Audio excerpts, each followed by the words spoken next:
Okay, everybody, we're back. Zooming with the brothers. I'll say zooming with the homies, like Homie the Clown. Welcome to the Kizan Brotherhood. No, that was like host Leon. That was like Clueless. Rolling with the homies. Yeah, rolling with the homies. Different kind of roll, just a different. I don't roll. You know what Snoop though? Nobody here rolls. He has a PBR. You know what a PBR is? A professional roller. I know what you're saying. Yeah. I just found this out. I saw it on Snapchat. I was like, "Are you for real?" But what salary? J-Lo had a professional tweaker for a minute. So I don't even know what that is. Someone who tweaker nipples. No, fluffing is different. Oh. Okay. What? No, but okay. We're back. This is just random barbershop talk. Sure. But at the end of the day, our topic is, I think generally we're gonna start off with this, is that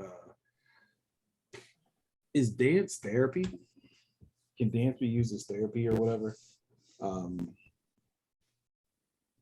is dance a form of therapy? So I'll let you guys start first. Me personally, he's someone did help me in some way when it comes to certain things. So yeah, I can say dance can be used as a form of therapy. I don't think it should be your end all be all. But I think if people need therapy, they need to go and seek professional help and be able to talk to someone in a safe environment. Kizomba is not a safe environment. Dance scene isn't a safe environment because you're dealing with the same people that you deal with in real life. They're just participating in a different activity, right?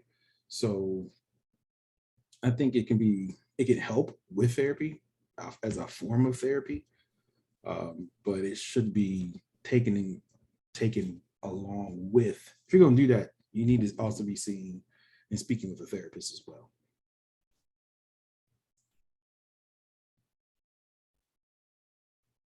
Yeah, I agree with you. I think that seeking professional help or guidance is preferred, or the preferred method. I do believe that dance can be therapeutic or a type of therapy, but there's a big but. I think you have to be aware that it's your own responsibility when engaging in the therapeutic exercise of dance. What I mean by that is, let's say you attend a dance, you think dance is therapy for you, you go to a dance event and you believe that a therapy for you is dancing with, let's say, strangers, because it makes you feel comfortable in surroundings you're not familiar with, right? Let's just say that's a therapy you're getting. That doesn't mean that it's a responsibility of strangers to continuously dance with you all night long, right? I think you can't get upset about that if it doesn't happen. I think you need to understand that, hey, yeah, this is what I believe is therapy for me, but I need to relish the opportunities I do have to dance, and it's no one else's responsibility to give me this therapy, because one, no one here is my therapist. Two, I'm not paying anyone specifically to help me get my therapy. I'm just showing up to voluntarily be in an arena where I can get the therapy that I believe that I need. And if it happens, great. I should just be happy with being here, but I don't want to put that responsibility on anyone else that's here. So I think that's the big but for me in terms of using dance as therapy, if you believe that dance is therapy for you. Shout out to Judy. Yeah, I would say that dance is a form of therapy, but I'll be clear. Dance itself is a form of therapy. social dancing is not necessarily a form of therapy. Partner dancing is not necessarily a form of therapy. It can be used in ways that are potentially therapeutic, but that's someone's intention with whatever social dancing space that they're in. Uh, there are people who say that they use dance as a form of expressing themselves, or stress relief, or just to let go of all these emotions that they have inside of them. But even then, there's limitations to it all, because it can never be just the end all be all everything. It can be very impactful. It can be a huge influence in somebody's life. It can absolutely be something that someone uses for a period of time, but can it last forever? I mean, unfortunately, if somebody was using dance as a form of therapy, well, back in 2020, they learned that, oh, maybe I need something else that I can actually reach out to that is more in my face and I have control over, versus dancing, which I don't. Because suddenly, when you couldn't meet people anymore and you were just dancing by yourself, or dancing with a broom, or dancing with your dog, it didn't feel the same for some reason. And it's unfortunate that so many people have been, well, during that time period especially, were just left empty and clueless of what to do with these emotions that they have bottled up inside of them, or the stress. Because even with everything that happened from then till now, from 2020 until now, you it was so immediate. Like it was like a car crash. Like it stopped immediately, and it hit you so hard that you didn't know what to do. In dancing, usually you just run the dance to get you through these times, and you didn't have it. And now what? And you had to figure out something else. And that's unfortunate. It sucked. It was a very uncomfortable space for everybody to be in. And we all were suffering with it kind of together online, but absolutely separately in our own various ways. And so, is dance a form of therapy? Yes. However, it is not actually therapy. You can use it to do things for you, but you need to have things that are in like real life professional ways of handling therapy, or not even professional as far as like what you do if you were to talk to a therapist, but the tools given to you by a therapist for you to do on your own outside of just solely talking to a therapist. These are things of which I would say are actually therapy. Now, to each their own. If somebody's like, look, dance is my therapy, this is what I use, I'm like, okay, but what if you can't walk no more and just listen to music? Are you suddenly, is it therapy for you now? Or what if you don't have the ability of your limbs? What or do you have then? Like all you have is your voice. Then what? Like I don't want anything drastic to happen for somebody to realize like, oh, I actually need to be grateful for these things that I'm taking for granted. But like, yeah, you actually you do, but you also need to as you have these abilities, you need to also expand your horizon on what is therapy for you, and actually seek professional therapy if that's what you feel you actually need. Now, if you just come out here to have fun, do some stress relief real quick, and everything else is Gucci in life, awesome. I'm glad to hear it. Keep on keeping on. Everything else, I'm good luck. So go ahead, Dapo. Yes. Well, thank you. Well, I think you guys have said most of it, but I would just take a different position and say dance is not therapy. Dance is not therapy. Dance can be therapeutic, but it's not therapy. Therapy is therapy. If we all need therapy, so seek a therapist.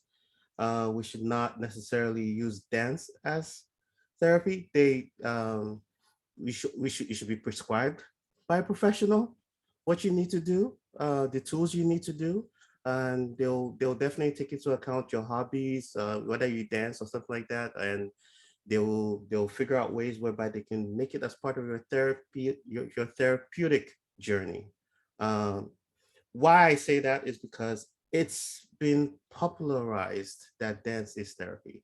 And I feel it's very, very dangerous. I think it's gotten to a point where I'm very, very concerned about it, in the sense that I see pseudo therapists now forming workshops in terms of, using therapeutic as a way of like getting people into dance and using it as a way of connecting with people, which it's borderline cultish. I'll just say that, and indoctrination, and that makes things very moving to a very, very dangerous lane that I'm not comfortable with. And yeah, I think it's important that we just understand dance being a set of skill sets that you can get. And when people go out to take dance classes or dance workshops, they should see it as such.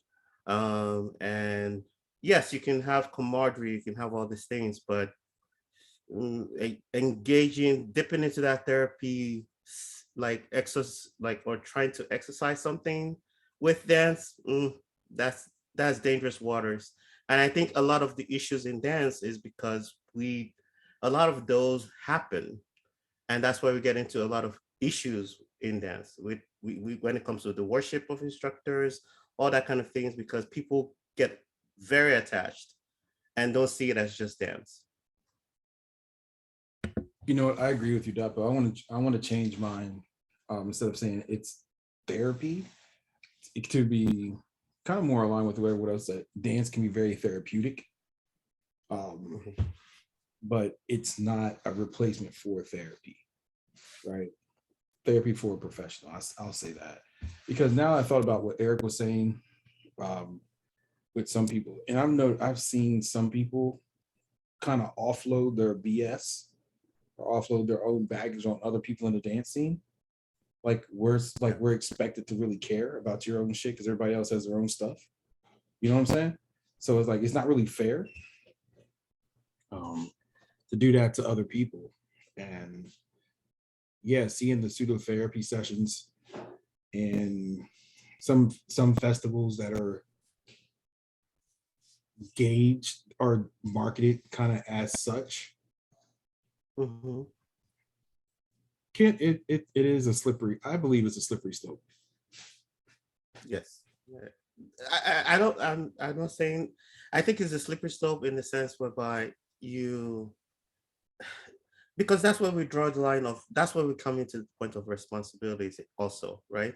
Because everybody has traumas, and I see a lot of people unloading their traumas in dance, right? Whereby, they bring, and it's like, look, a lot of people can't help you. The community can help you. You have to go see a professional to deal with what you're dealing with.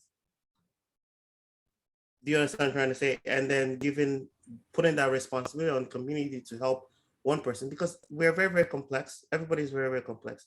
And you definitely, and the compounding complexity is to make sure that everybody tries to conform in some sort of way. It's not going to fit.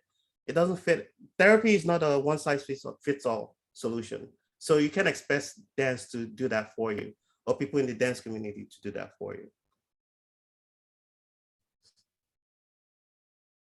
I agree.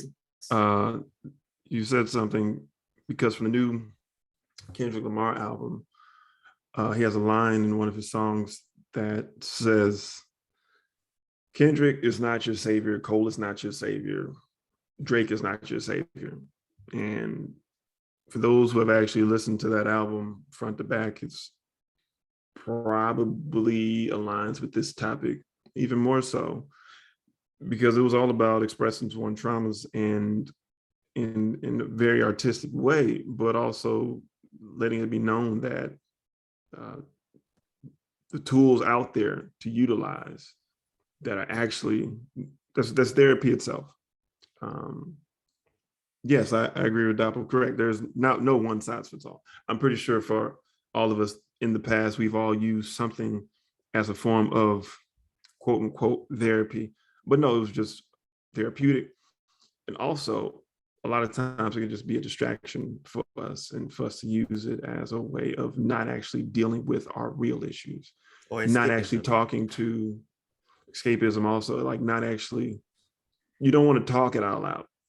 It's easier to go somewhere and be distracted or escape from it and not actually deal with these issues. And a lot of us are in this dance community are truly, we're stuck in this space.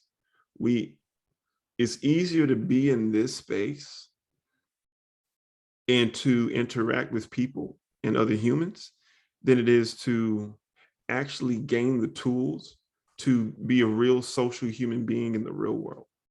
And or even even handling the traumas which you grew up with or you've lived with in your adulthood. You use dance as a form of, oh, I don't even have to look at that. I can bypass that. I can just push that away. In fact, I don't have to think about that. I'm thinking about this dance tonight, how cute I'm going to look, how sexy I'm going to look, how handsome I'm going to look, how I'm going to look good, smell good. I'm going to dance with all these people. I'm going to feel good by the end of the night. I'm going to interact with so many people. And that means I'm doing something right in life. And then you get home and you just go to sleep, hopefully, without having to think about the real issues that you have that keep you up at night. And it sucks. But it's just the case that we live in. And just to drop even an additional caveat, it's like, and that's another thing, traumas too, right? I find in terms of people want dance to address their traumas, and I see that as part of the the kind of call for dance to be a safe space, right? It's kind of like a coding to me in terms of people want to find a space whereby, oh, I can be in this bubble and everything's going to be okay. No, dance is part of society. You're in the real world. Whatever you're not addressing to deal with the real world will not be dealt with in dance. You have to address what is going on. Whatever it is, whatever trauma you're experiencing, you have to address it in the real world. It's the same way I feel about whereby I'll even go even to the point whereby we talked about assault, right? You have to address it in the real world. The dance will not address the trauma of assault. You have to address it in the world. And you have I to call think people to action. Let's that's stay here. That's a very dangerous thing to do. But before we get too far, here's a book by a professor at University of Houston, Rita Walker, The Unapologetic Guide to Black Mental Health. I suggest all of us read it at least once or have this book. You can get it on Amazon, whatever. It's not sponsored, but based upon what we're talking about, it's a good book to have. We're dealing with a lot of stuff, and mental health matters, especially amongst men, as men are the vast majority of suicide victims. So I just wanted to put that out there. I appreciate you. I'm actually going to Amazon right now to pick it up. But also to piggyback on what Dappa was saying, I really do not understand why we as humans feel like, I do, but in this society, why we feel like things have to be a safe space. Like, you should never, and I know it's tough, sometimes you want to relax and let your guard down, do little things here and there, but it has to be some baseline level of vigilance.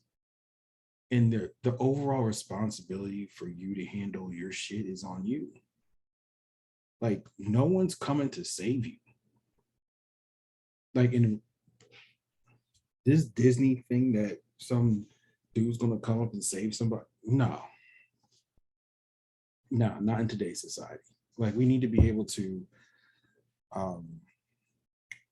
not be afraid to call people out, says, yo, you're not treating, like, even in dance, like when some people offload on you, be like, yo, chill, I'm not here for that. We have to be able to set those healthy boundaries ourselves and also enforce those boundaries as well in dance for the sake of, and not be guilted, shamed, or insulted for not wanting to deal with somebody else's trauma, right? So, like, we could, I think we can keep it a safer space by exercising those boundaries and personal responsibility. But I definitely, when I hear about stuff about people's stuff going on in the dating scene, I don't like, I'm not moved as much by it unless it's like a serious health condition or something like that, and we can rally behind people and things like that. But other than that, if it's just some, I mean, life happens to everybody, bro. Like we can be compassionate and shit, but that's the type of like, but dance isn't your refuge from your bad decisions in life either. Let's like even if you make that bad decision to dance, like handle that shit like in real life. Because dance is real life. And it doesn't, yeah, and it doesn't necessarily have to be a bad decision. You can be a victim of an atrocity, but dance is not going to address it. That's not where it's going to be addressed. That's where I'm getting at. Because that also goes to limits of liability. Like if you're an organizer and something happens at your event, you have no control over what happens outside of that ballroom. You don't even have really control what happens in the ballroom. You're just hoping everybody's on their best behavior. You know what I'm saying? So, like, where does that culpability lie? So if we're, because I can say at one event locally in Houston, I was dealing with an episode of PTSD and I had to get out. I had to leave. But I'm not going to unload that on everybody that's at the event. You know what I'm saying? I'm like, yo, I don't feel comfortable. Something's freaking me out. I need to get up out of here. And I left for the night. Like dance was not therapeutic at that moment. Dance was actually very triggering at that moment. So I had to just, my personal responsibility was like, hey, get the person I came with or find my way home and just like, yo, I can't deal with this right now. Right. I will give an example of what we experienced recently, just COVID. Just the COVID just happening and the way it was like, look, I guarantee you go to a dance event, there's probably someone in COVID there. There's no way that that's the risk you have to take, right? You have to take an informed risk that there's probably someone in this room with COVID, and am I comfortable with it being in this room? And that's your responsibility. Yo, speaking of COVID, because the pandemic's been very taxing and draining on a lot of people in various facets of their life. What do y'all feel about at this point now that people still requiring full vaccinations to attend a dance event? Eric, what are your thoughts? Say that again. I think I have no idea why Gerard asked me to comment on this. Absolutely no You haven't idea. said nothing in a while. That's the only reason I was giving you an answer.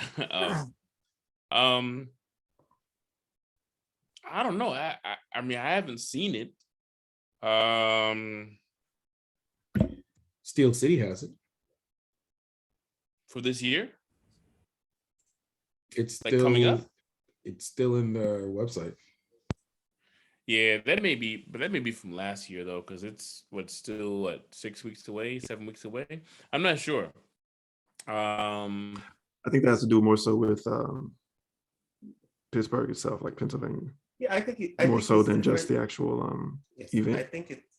I think organizers are limited based. Yeah, I think also people need to understand that organizers of events are limited based on the local protocols that they have to follow, right? They can try to,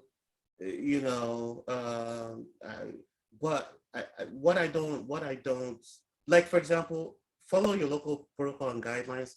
Good, I'm all well and good because that's guidelines aren't laws, bro. Guidelines aren't me? laws. They're not necessarily. That's what I'm saying. Follow your local guidelines, and that's it. But you can, meaning you do what you can for you to escape how do I put it, to not be liable for certain to not, you feel I'm trying to say, to not fall into a liability risk. Yeah. Right. That's all. That's the only thing organizers can do. Right. Now, me as an individual, I have to express what my comfort level is, what my risk level is. Right. If I can be very, Gerard even said this, I was very risk averse because of my own medical condition. I just wouldn't go. But I'm not going to be like, oh, this event has to cater to me. Do you understand? Look, not everybody is immunocompromised. I'm not going to make just so that an event I just wouldn't go. I can't go. That's it. Hopefully this passes and I can go, or I can accept the risks, right? And I waited till I was all fully vaccinated before I was like, okay, I think I'm comfortable dipping my toes a little bit and we'll see what happens, right? But that's also a risk I accepted for myself, right? And boy, did he dip. He dipped in hard. He was like, I'm about to jump off the deep end now. I went from, I don't want to even be by the pool. I'm about to jump in the ocean. Let's go. Let's go. I'm like Dapper, what the, when, boy, I knew this was going to happen. You must, cussed him out a couple of times. I'm sorry, go ahead, Dapper. You were saying. But what I'm saying is it was a personal choice. And I feel like people keep taking personal choices and personal responsibilities and putting it on other people to cater to them, which rubs me the wrong way. And that circles back to the therapy thing. Your therapy is your responsibility, not everybody else's. I think that's dope. I would say that I agree that you decide whatever is best for you. If you like to live inside your house and stay there and never be adverse to any form of danger that you hope does not actually come inside your house, then by all means do so. You have set right and obligation to yourself to do whatever makes you feel happy and comfortable. However, you can't make other people or the event organizers, other organizations, other dancers, other states, other whatever, do what it is that you want them to do just because you want them to do it. It doesn't work like that. So when it comes to said guidelines, if the organizers are actually having these guidelines set because of whatever liabilities they need for the state or city they live in, whatever, then cool. Hopefully they're doing that. I'm of the opinion that hopefully organizers at this point are saying, look, everything's pretty much open. Come as you are in whatever form and fashion. At the most, take a test to make sure you're not actually about to spread anything. For me, that's the most that they should be asking of people. Hey, just take a test before you get here. We understand that even when you get tests, like you can mess around and catch it in between the time of 48 to 72 hours before you took it, and in between there and getting here to the event. There's been too many scenarios that are out of people's control that can absolutely put you back in said circumstance of being a spreader of said vid of cove. So handle yourself, handle your own situation, and do what's best for you. And also don't be putting your own feelings on other people, because that's what they are basically. It's just feelings. So good luck. And with that being said, therapy. I would like to say, I think we pretty much answered this question with this topic. But I would like to say one thing. We're thankful that we actually get to live in a pseudo-free society where we have the ability to have conversations like this without fear of any type of retaliation or censorship from the government. And that's guaranteed to us by the First Amendment of the Bill of Rights. But you know what? We'll see how long that's lasts. But wait, let me slow finish. down now. Hold on. Slow down. Let him talk. Let me finish. Let him talk now. But these rights that we call in question I'm thankful for a lot of things, but a lot of the rights that we have gained through amendments in the Constitution, the Bill of Rights, are guaranteed by the Second Amendment. And with that being said, So we're going to appreciate you all for no, I mean, let's think about it. Let's think about it, because when we travel in dance, we get the opportunity to see how different societies live. And I just think we should just take a moment to understand that what's allowing us to have these conversations, what's allowing us to dance, what is allowing us to live the lives of the digital nomads, pseudo digital nomads that everyone wants to be like, it seems like nowadays, to have these remote jobs, to be able to provide for ourselves and our families is guaranteed by limiting the government, not giving any rights, but just limiting the government for abusing its people. But I'm just ecstatic that we did get a nice win for the Second Amendment. But we do need to talk about some things a little later. I do think we will definitely talk about that during later. I'm for all body autonomy. I'll just say that. So, which is also guaranteed by the Second Amendment. But I'm cool.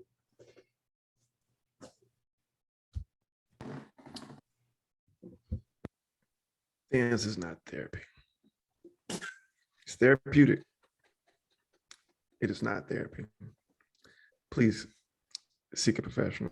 If you don't have a professional, talk to your doctor, find recommendations, go to Yelp, Google local therapists inside your area. Or betterhelp.com. Yes, BetterHelp is a great resource. It's roughly about $180 a month. And you get usually two sessions a month, like video sessions, but you have unlimited text and calls with your therapist. And for those who are on the go, who are always traveling a lot, like a lot of dancers, yes, I think nomads. Yes, BetterHelp would be an amazing resource for those who feel the need to be affirmed consistently. And it will help your dancing to seek therapy.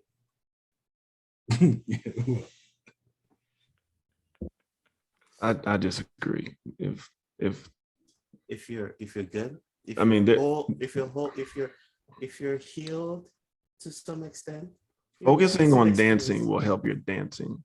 Oh, yeah. Period. That's true. Focus on dancing if your dancing sucks. That's true. Let's be clear. Therapy is for mental health. That is true. People dance great in trauma. People do a lot of great things in trauma. Have the best basketball games just because somebody just passed away the day of, like, or the best football games, or even in relationships, the most traumatic relationships have the best bedroom situations, if you know what I'm talking about. And all I'm saying is focus on therapy for therapy, not for your dance. Because if you think you're doing therapy for dancing and not yourself, then you mistaken. So that's all I want to make sure we're clear. Let's not put certain things out there where they're just saying, oh yeah, I'm doing this for my dancing. No, B, you need to be doing this for your mind, because you're crazy. So let's be clear. I need you to clean that up mentally. I don't need you to have all that craziness out here just because I asked you to dance and you're like, but why? And I'm like, but why? Why what? And then they're sobbing, and while they're dancing, I'm like, this is weird. I completely agree with you. I completely agree with you, G, because there's a lot of trauma responses that happen on the dance floor, and there could be misunderstandings. And then next thing you know, we're in as the world turns, all because of someone was triggered for something that happened to them 35 years ago. Big facts. So, and it happening is okay. How you handle it when it happens is where the issue can come in for other people. That's all we're saying. We're not saying you can't be human on the dance floor. However, you need to be an adult also at the same time, since these are adult venues. And adulting would be to remove yourself from situation if you feel it's best for you to not be around people. Take your time. It is okay. Dance will be here when you get back. I promise you. Yeah. And also therapy will help you think for yourself. Anywho, go ahead, Eric. You Shout out can to close Second this out. Oh, all right. Well, I think we have a general consensus that dance can be therapeutic, but it is not therapy, or at least should not be considered as therapy. And if therapy is something you need, and more than likely all of us do need therapy, you should definitely reach out for professional help. BetterHealth.com was a resource that was given tonight, not sponsored, an unsponsored resource that was suggested tonight by the Brotherhood. Also Googling Yelp. The book. Don't forget the book. Yes, the book that I just purchased. Awesome. The Unapologetic Guide to Black Men Mental Health, I believe is what it said. Black mental health. Black mental health. I also Black put- I mental also health. put- Who's the author? Who's the author? Her name is Dr. Rita Rita Walker. We'll take Yes, Dr. Rita Walker. there it is. I had to go to my Amazon and see what I just ordered to make sure I got all the information. But yes, pick it up on Amazon. It is readily available. It'll be here for me in 2 days on Tuesday. And so Leon highly recommends it. And so we all think you should pick it up too. Yeah, it specifically On has that note- sections. I'm sorry, it specifically has sections on social anxiety and also like agoraphobia, which is panicking in crowds. So it definitely talks about those two sections. So I'm sorry. Oh no, you're good. Glad you were able to give a couple of inserts and details about the book, so people can kind of get a quick overview of they're planning, what they should be looking forward to in the book. So, on that note, this is 4 of 5 members of the Brotherhood signing out, and we look forward to catching you all again on another chapter of the Kizoma Brotherhood. Peace. Zoom in with the brothers. Zoom in with the brothers.